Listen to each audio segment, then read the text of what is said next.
Well, we got the Sapphire Edition TS100, and I just got lucky. I forgot all about the power adapter, and I just happened to find this one.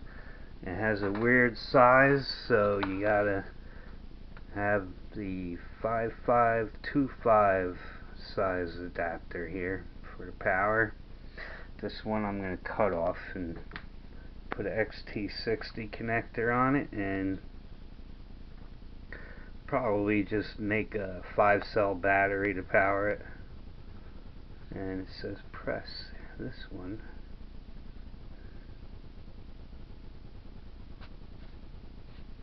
That's what it's telling you to do.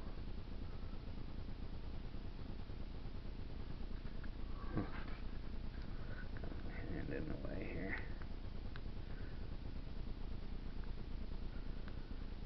So I'm guessing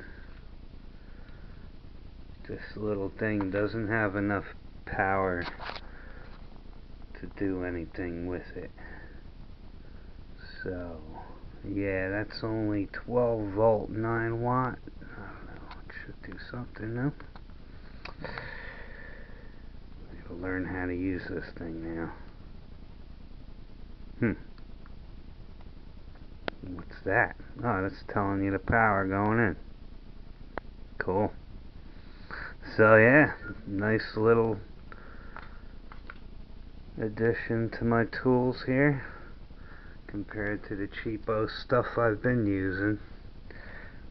That one's like 25 years old, so finally gonna upgrade. And there you have it, TS100 Sapphire Edition. Pretty little blue. 12 to 17 there. Oh, 12 volt to 24 volt, 17 to 65 watt.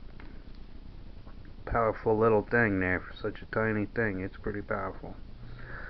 It'll get the job done for sure. It's well made too, looks nice. And I got an extra tip for it. Comes in a fancy box. Nice menu, catalog type. It's nice, real nice.